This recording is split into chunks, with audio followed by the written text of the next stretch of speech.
Halo guys. Bertemu lagi bersama saya Guru Amatiran yang gak henti-hentinya untuk terus belajar dan belajar. Namanya juga Amatiran. Kalian pernah nggak dulu belajar bahasa Indonesia, materi ejaan, guru kalian cuman memberi tebak-tebakan atau soal seperti ini. Apotek atau apotik, praktek atau praktik, Surabaya, S-nya besar atau kecil, nama orang itu kapital atau tidak, dan seterusnya gitu. Nggak salah, itu nggak salah teman-teman. Memang itu bagian dari materi ejaan. Ada di kurikulum, ada, dan ada juga di keilmuan kebahasaannya memang ada yang seperti itu, dan memang itu diajarkan. Tapi bagaimana itu seharusnya diajarkan, ini yang nggak pernah kita coba bahas gitu, yang biasanya terjebak pada seputar tebak-tebakan seperti itu tadi. Di sini saya akan membahasnya dan kalian bisa simak baik-baik. Langsung saja. Pertama, kita harus sepakat ini, atau kalian harus mengerti, belajar ejaan itu antara penting dan tidak penting gitu. Tidak terlalu penting kalau kalian tidak menulis. Tidak penting kalau kalian tidak bekerja pada lingkungan yang butuh administrasi formal. Tapi ini masalahnya, hampir semua aktivitas akademis atau pengetahuan atau ruang lingkup persekolahan harus menulis dan terikat aturan formal kebahasaan. Disinilah ejaan menjadi wajib dipelajari teman-teman. Jangan dikira itu cuma tebak-tebakan gitu. Bahkan di kalangan profesional seperti penulis itu yang menghasilkan buku lewat tulisan gitu, seperti saya ini, mereka kadang ya belepotan. Kayak saya ini juga masih saja sering salah tulis, baku dan tidak baku, salah ejaan, tipu dan lain sebagainya. Dan untungnya itu ada editor dan provider gitu yang membantu merapikan gitu. Dan proses berlatih ejaan ini nggak bisa setahun 2 tahun, dia butuh bertahun-tahun, dan itu dilatih selama praktek menulis. Makanya penulis yang masih baru atau pemula gitu, biasanya ejaannya masih banyak yang salah-salah. Tapi seiring waktu dia mendapat masukan dari editor, masukan dari proofreader, terus menulis selama bertahun-tahun, dia akan hafal dengan sendiri dan rapi dengan sendirinya. Bukan langsung rapi 100%, tapi mendekati angka 100% itu menjadi mungkin gitu. Ya tetap aja ada salah-salahnya, tapi ya minim gitu loh. Itu yang membedakan antara yang benar-benar pemula sama yang sudah profesional. Jadi, kembali lagi, secara tujuan, belajar ini penting dan tidak penting, teman-teman. Di situ batas yang terasa ambigu, tapi ya memang itulah keadaannya. Lalu yang kedua, di antara penting dan tidak penting itu, ada substansi yang wajib dipelajari, teman-teman. Oleh siapa? Ya oleh murid kita, gitu. Soal ejaan ini. Satu saja sebenarnya yang mendasar dan ini penting. Bahkan kalau kita nggak bisa ini, itu terlihat sangat amatiran gitu. Satu saja, minimal siswa kita tahu, yakni membedakan antara imbuhan dengan preposisi atau kata depan gitu. Biasanya imbuhan di dan ke gitu.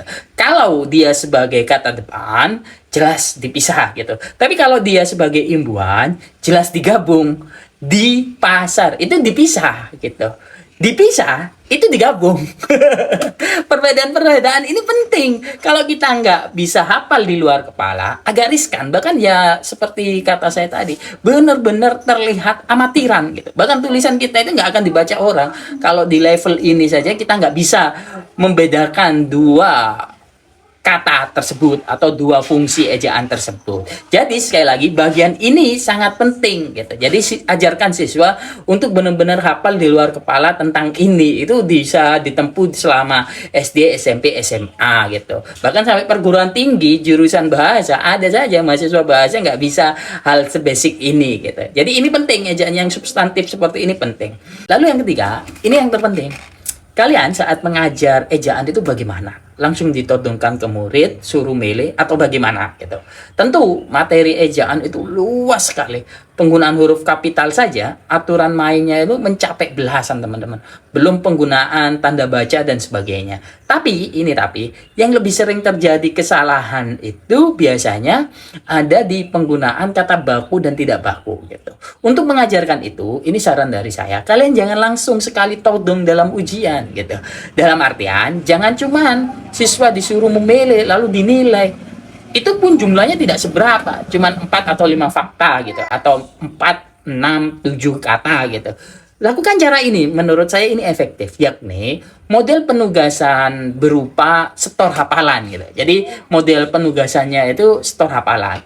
Jadi kumpulkan dulu macam-macam kata baku dan tidak baku dalam jumlah yang lumayan banyak, itu jadikan bank kata itu, atau kalian carilah, beli, itu sudah ada itu bukunya, minimal 20 katakanlah, dan wajib difilter sesuai apa yang biasa muncul atau umum biasa terjadi dalam salah ejaan. Misal ini yang biasanya umum, praktik atau praktek kan gitu, semakin atau makin kan begitu, aktivitas atau aktivitas pakai F atau pakai V gitu. Setelah kalian susun, di sini kuncinya, jangan sekali gebiar. Dalam artian hanya sekali diujikan, hanya sekali dihafalkan. Jangan. Buat santai, tapi progresnya panjang. Maksudnya begini, ajarkan itu setiap sebulan sekali atau seminggu sekali. Minta anak-anak bermodel setor hafalan. Model hafalannya langsung tes langsung. Anak-anak kalian panggil, lalu langsung tanyai 2 kata ini yang baku yang mana gitu. Di sini kuncinya wajib benar semua, wajib benar semua, tapi gak sekali gebiar. Jadi ada progres untuk mereka benar-benar memahami. Disetor sampai minggu keberapa pun, asalkan benar semua, it's okay. Gak perlu dinilai. Kalau lebih cepat berarti nilainya lebih tinggi. Gak perlu seperti itu. Ini jangan dinilai kayak ujian. Nggak ada pentingnya juga kalau kita mengajarkan ejaan pakai parameter seperti ujian formatif dan sumatif. Ini ejaan pelajarannya diorientasikan pada ketuntasan saja gitu. Mengapa begitu? Karena ejaan itu memang harus dipraktekkan sepanjang waktu. Lewat apa? Lewat tulisan.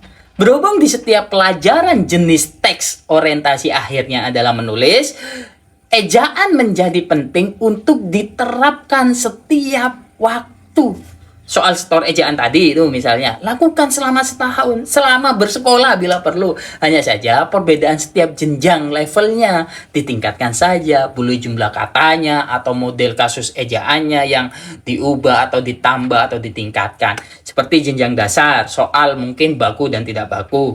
Jenjang berikutnya soal huruf kapital, jenjang berikutnya soal tanda baca dan sebagainya, atau di mix. Bebas, yang terpenting pelajaran ejaan ini butuh jangka waktu program yang panjang berorientasi ketuntasan. Jadi sekali lagi kesimpulannya, mengajarkan ejaan itu program jangka panjang teman-teman, bukan asesmen formatif atau normatif dalam kebahasaan. Ia melekat pada jenis praktek kebahasaan. Ya seperti kata saya di awal video, itu penulis profesional pun terkadang masih belepotan. Jadi mereka itu belajar sepanjang waktu, sepanjang mereka menulis, sepanjang itu juga mereka belajar tentang ejaan. Ya karena memang panjang dan banyak juga ejaan itu. Gak mesti harus langsung dihafal sekali gebiar gitu. Semoga sampai sini paham, dan yang terpenting silakan mulai terapkan. Ajak diskusi bagian kurikulum itu, panggil, suruh lihat video saya ini. Bila kalian gak bisa menjelaskan argumentatifnya tentang materi ejaan dan program jangka panjang ini gitu ya, biar segera didesainkan ketuntasan ini dalam aktivitas pembelajaran di sekolah kalian. Sampai bertemu di konten selanjutnya. Terima kasih.